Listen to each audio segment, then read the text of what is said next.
Subscribe करें गुरुजी world और bell icon को प्रेस करें सबसे पहले सिलेक्शन के लिए। हेलो दोस्तों, स्वागत है आपका गुरुजी वर्ल्ड एग्जाम स्टडी प्लेटफॉर्म में। आज की इस वीडियो में दोस्तों मैं आपके लिए लेकर आई हूँ सामान्य विज्ञान से रिलेटेड टॉप 25 प्रश्न जो कि आपकी आने वाली सभी परीक्षाओं के लिए काफ़ी इंपॉर्टेंट हो सकते हैं। तो दोस्तों इस वीडियो में अंत तक बने रहिएगा। मैंने मोस्ट इंपॉर्टेंट प्रश्न आपके लिए लिए हुए हैं। पहला प्रश्न हम लोग देखेंगे दोस्तों। पहला प्रश्न है, मलेरिया रोग से शरीर का कौन सा अंग प्रभावित होता है? तो दोस्तों मलेरिया रोग जो कि आपका मादा एनाफ्लीज मच्छर के काटने से होता है, इससे शरीर का कौन सा अंग प्रभावित होता है आपसे पूछा जा रहा है। तो दोस्तों इससे आपका प्लीहा प्रभावित होता है। ये आंसर यहाँ पे राइट हो जाएगा। मलेरिया रोग से शरीर का प्लीहा नामक अंग प्रभावित होता है। ये आंसर दोस्तों यहाँ पे आपका सही हो जाएगा। अगला प्रश्न हम लोग देखेंगे, हाइड्रोफोबिया बीमारी में किसका टीका लगाया जाता है? तो दोस्तों आपको बता दें, हाइड्रोफोबिया एक बीमारी होती है जिसमें कि आपको पानी से बहुत ज़्यादा डर लगने लगता है और इस बीमारी में दोस्तों रेबीज का टीका लगाया जाता है। सी आंसर राइट हो जाएगा। रेबीज का टीका लगाया जाता है। क्यों लगाया जाता है? क्योंकि दोस्तों ये बीमारी जो होती है ये पागल कुत्ते के काटने से होती है। और अगर बात करें दोस्तों रेबीज टीके की खोज किसने की थी, तो लुई पास्चर नामक वैज्ञानिक ने रेबीज टीके की खोज की थी। आप लोग नोट कर सकते हैं। तो सी आंसर दोस्तों यहाँ पे राइट हो जाएगा। अगला प्रश्न देखिए दोस्तों, निम्नलिखित में से आँखों के किस रोग को दूर नहीं किया जा सकता है? तो दोस्तों बताइए आँखों का कौन सा रोग है इनमें से जिसको दूर नहीं किया जा सकता है? तो दोस्तों यहाँ पर जो सही आंसर है ये आपका वर्णांधता के साथ चला जाएगा। वर्णांधता एक प्रकार का दोस्तों आँखों का रोग होता है जिसमें आपको कलरों को पहचानने में दिक्कत होती है। जो रंग होते हैं उनको आप सही से पहचान नहीं पाते हैं, तो वर्णांधता को आप दूर नहीं कर सकते हैं। इसके अलावा दोस्तों अगर बात करें मायोपिया की, तो मायोपिया मतलब होता है निकट दृष्टि दोष। मायोपिया का मतलब होता है, आप लोग नोट कर सकते हैं, और इसको दूर करने के लिए अवतल लेंस का उपयोग किया जाता है। हाइपरमेट्रोपिया का मतलब होता है दोस्तों दूर दृष्टि दोष, और इसको दूर करने के लिए उत्तल लेंस का प्रयोग करते हैं। आप लोग नोट कर सकते हैं। अगला प्रश्न देखेंगे दोस्तों हम लोग, मानव के शरीर में किसकी अधिकता से हृदय घात हो सकता है? तो हृदय घात की बात करें तो दोस्तों इसका मतलब होता है हार्ट अटैक। तो हार्ट अटैक किसकी अधिकता के कारण हो सकता है? राइट आंसर दोस्तों चला जाएगा कोलेस्ट्रॉल की अधिकता से। ये आंसर राइट हो जाएगा। हृदय में जब अधिक कोलेस्ट्रॉल जमा हो जाता है तो आपका ब्लड का सर्कुलेशन रुक सकता है और इसी के कारण दोस्तों हृदय घात हो सकता है। ये आंसर आपका यहाँ पे सही होगा। अगला प्रश्न देखेंगे दोस्तों, मधुमेह रोग किसकी कमी के कारण हो जाता है? मधुमेह यानी कि दोस्तों डायबिटीज़ रोग जो होता है ये निम्न में से किसकी कमी के कारण हो जाता है?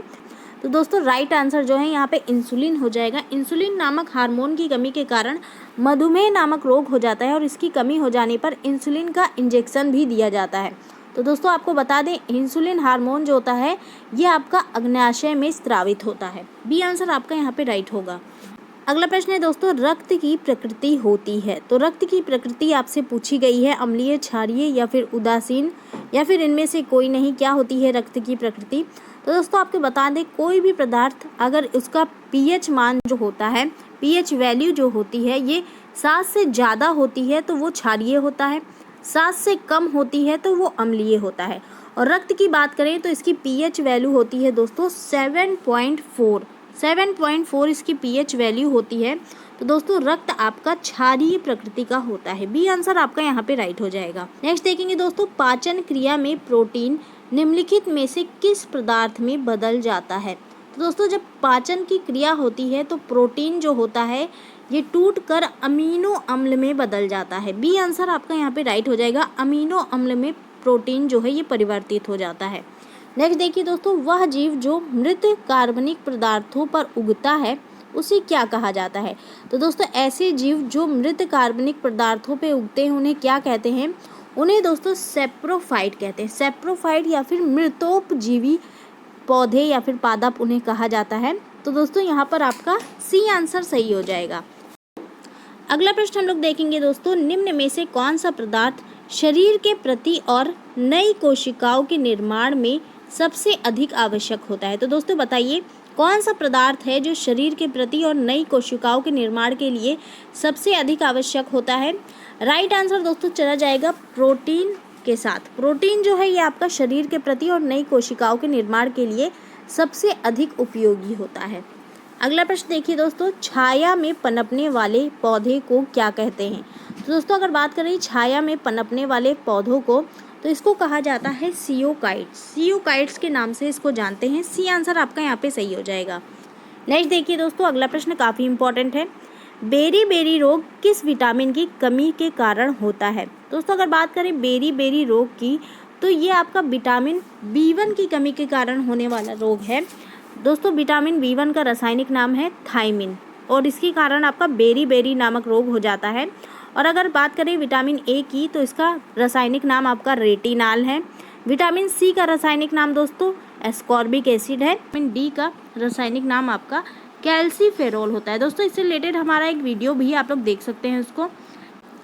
नेक्स्ट देखेंगे हम लोग दोस्तों पेप्सिन क्या है? तो दोस्तों अगर बात करें पेप्सिन की, तो पेप्सिन एक प्रकार का एंजाइम होता है। बी आंसर सही हो जाएगा। पेप्सिन जो होता है ये प्रोटीन को पेप्टिडाइड में कन्वर्ट करता है और भोजन को पचाने में सहायक होता है दोस्तों। तो बी आंसर आपका यहाँ पे राइट हो जाएगा। अगला प्रश्न देखेंगे दोस्तों, ग्लूकोज का ग्लाइकोजन में परिवर्तन यकृत में होता है, किंतु इसका संग्रह कहाँ होता है? तो दोस्तों यहाँ पर एक प्रश्न से कई सारे प्रश्न आपको देखने को मिल रहे हैं। तो ग्लूकोज का ग्लाइकोजन में परिवर्तन कहाँ पर होता है? यकृत में होता है।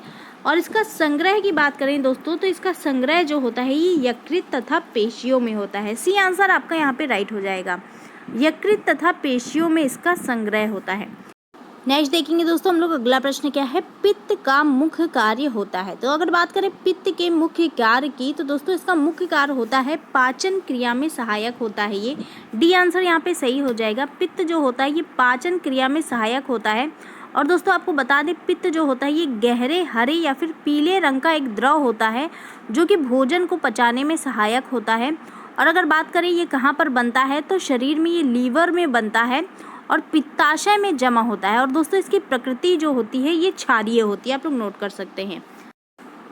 अगला प्रश्न देखेंगे हम लोग दोस्तों, जनन क्षमता में कमी होती है। तो जनन क्षमता में निम्न में से किसके कारण कमी हो जाती है? दोस्तों बहुत ज़्यादा मोस्ट इम्पॉर्टेंट प्रश्न है ये, कई बार एग्जाम में पूछा गया है। जनन क्षमता में जो कमी होती है विटामिन ई की कमी के कारण हो जाती है। पुरुषों और स्त्रियों में विटामिन ई की कमी के कारण जनन क्षमता में कमी हो जाती है। तो दोस्तों सी आंसर आपका यहाँ पे सही हो जाएगा। वहीं अगर बात करें विटामिन ई की रासायनिक नाम की, तो टेकोफेरॉल इसका रासायनिक नाम होता है। आप लोग नोट कर सकते हैं, विटामिन ई का रासायनिक नाम टेकोफेरॉल होता है। अगला प्रश्न देखेंगे दोस्तों, निम्नलिखित में से कौन सा दूध में पाया जाने वाला प्रोटीन है? तो दोस्तों दूध में निम्न में से कौन सा प्रोटीन पाया जाता है आपसे पूछा जा रहा है। तो दोस्तों केसिन नाम का जो प्रोटीन है जो कि आपका दूध में पाया जाता है, जिसके कारण जो दूध होता है उसका उजला रंग होता है। आप लोग नोट कर सकते हैं, केसिन नामक प्रोटीन किस में पाया जाता है? दूध में, और जिसके कारण दूध का उजला रंग होता है। वहीं दोस्तों अगर बात करें, अगर प्रश्न में पूछता है दूध का पीला रंग किसके कारण होता है, तो ये आपका कैरोटीन नामक प्रोटीन के कारण होता है। पीले रंग की बात पूछे तो आपका कैरोटीन नामक प्रोटीन के कारण दूध में पीला रंग पाया जाता है। अगला प्रश्न देखेंगे हम लोग दोस्तों, किस विटामिन को हार्मोन भी कहा जाता है? काफ़ी इंपॉर्टेंट प्रश्न है दोस्तों ये। कौन सा विटामिन है जिसे हार्मोन के नाम से भी जाना जाता है? तो दोस्तों सही आंसर है ये आपका डी हो जाएगा। विटामिन डी को हार्मोन के नाम से भी जाना जाता है। दोस्तों विटामिन डी का रासायनिक नाम कैल्सीफेरॉल होता है। और अगर दोस्तों इसके स्रोत की बात करें, तो विटामिन डी का स्रोत होता है सूर्य का प्रकाश, इसका सबसे अच्छा स्रोत माना जाता है। इसी के साथ दोस्तों अंडा, मक्खन ये भी इसका अच्छा स्रोत माना जाता है। और इसकी कमी के कारण दोस्तों बच्चों में रिकेट्स नामक रोग हो जाता है। नेक्स्ट देखेंगे दोस्तों, अगला प्रश्न क्या है? मलेरिया रोग का प्रमुख कारक क्या है? तो मलेरिया जो रोग होता है इसका प्रमुख कारक आपसे पूछा जा रहा है। दोस्तों मलेरिया रोग जो कि आपका मादा एनाफिलीज मच्छर के काटने से होता है, और इस मच्छर में आपका प्लाज्मोडियम नाम का परजीवी पाया जाता है, और यही इसका प्रमुख कारक होता है। बी आंसर आपका यहाँ पे सही हो जाएगा।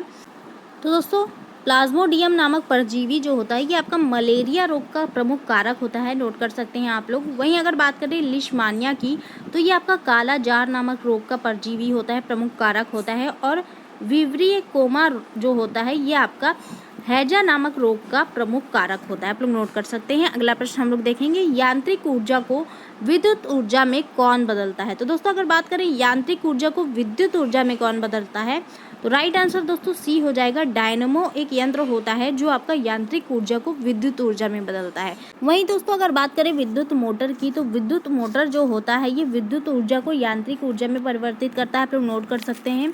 और माइक्रोफोन जो होता है ये ध्वनि ऊर्जा को विद्युत ऊर्जा में परिवर्तित करता है। और दोस्तों लाउड स्पीकर की बात करें तो ये आपका विद्युत ऊर्जा को ध्वनि ऊर्जा में परिवर्तित करता है। नेक्स्ट देखेंगे दोस्तों, हृदय में विकार का पता लगाने के लिए किसका प्रयोग किया जाता है। तो दोस्तों हृदय में विकार पता लगाने के लिए निम्न में से ईसीजी का प्रयोग किया जाता है। ईसीजी जिसका फुल फॉर्म होता है इलेक्ट्रोकार्डियोग्राम, आप लोग नोट कर सकते हैं। और दोस्तों अगर पेसमेकर की बात करें तो हृदय की गति को नियंत्रित करने के लिए पेसमेकर का यूज़ किया जाता है। सिटी स्कैन का यूज़ दोस्तों संपूर्ण अंग में किसी भी विकृति का पता लगाने के लिए करते हैं। दोस्तों वहीं ईईजी के फुल फॉर्म की बात करें तो इसका फुल फॉर्म होता है इलेक्ट्रोसेप्लोग्राम, आप लोग नोट कर सकते हैं। इलेक्ट्रोसेप्लोग्राम इसका फुल फॉर्म होता है। अगला प्रश्न देखेंगे हम लोग दोस्तों, निम्नलिखित में से किस रंग की तरंगदैर्घ्य सर्वाधिक होती है। तो अगर सर्वाधिक पूछा जाए दोस्तों तो निम्न में से लाल रंग जो होता है इसकी तरंगदैर्घ्य सबसे अधिक होती है। ए आंसर राइट हो जाएगा। वहीं दोस्तों अगर आपसे प्रश्न में पूछता है किस रंग की तरंगदैर्घ्य सबसे कम होती है, तो बैगनी रंग की तरंगदैर्घ्य होती है वो सबसे कम होती है। आप लोग नोट कर सकते हैं। अगला प्रश्न हम लोग लेंगे, सूर्य के प्रकाश में किस रंग का प्रकीर्णन सबसे अधिक होता है। प्रकीर्णन का मतलब होता है दोस्तों सूर्य के प्रकाश में कौन सा रंग होता है जो सबसे अधिक फैलता है। तो अगर बात करें सबसे अधिक प्रकीर्णन की, तो दोस्तों यहाँ पे बैगनी सही हो जाएगा। ये तरंगदैर्घ्य का उल्टा होता है। सूर्य के प्रकाश में बैगनी रंग का प्रकीर्णन सबसे अधिक होता है। सी आंसर सही हो जाएगा। कम पूछेगा तो आप लोग लाल रंग पे टिक कर सकते हैं। किसका प्रकीर्णन कम होता है, लाल रंग का प्रकीर्णन सबसे कम होता है। अगला प्रश्न देखिए दोस्तों, दूध में कौन सा अम्ल पाया जाता है। तो अम्ल की बात करें तो दोस्तों दूध में आपका लैक्टिक नामक अम्ल पाया जाता है। काफी इंपॉर्टेंट प्रश्न है। लैक्टिक नामक अम्ल आपका दूध में पाया जाता है। नेक्स्ट देखेंगे दोस्तों, किस रोग की रोकथाम के लिए बीसीजी का टीका लगाया जाता है। तो दोस्तों अगर बीसीजी की बात करें तो टीबी नामक संक्रामक रोग की रोकथाम के लिए आपका बीसीजी का टीका लगाया जाता है। ए आंसर यहाँ पे बिल्कुल सही हो जाएगा। अगला प्रश्न देखिए दोस्तों, आज का आखिरी प्रश्न है, निम्नलिखित में से कौन सा रोग प्रायः वायु के माध्यम से होता है। तो दोस्तों वायु के माध्यम से होने वाला रोग कौन सा है निम्न में से। तो दोस्तों यहाँ पर जो सही आंसर है खसरा के साथ चला जाएगा। खसरा दोस्तों जो कि आपका बहुत ही संक्रामक रोग है, ये आपका वायु के माध्यम से फैलने वाला रोग है। ये आंसर आपका यहाँ पे सही हो जाएगा। तो दोस्तों ये थे आज के कुछ महत्वपूर्ण प्रश्न। आप लोग ज़्यादा से ज़्यादा इसे लाइक करें, शेयर करें, हमारे चैनल को सब्सक्राइब करें। धन्यवाद।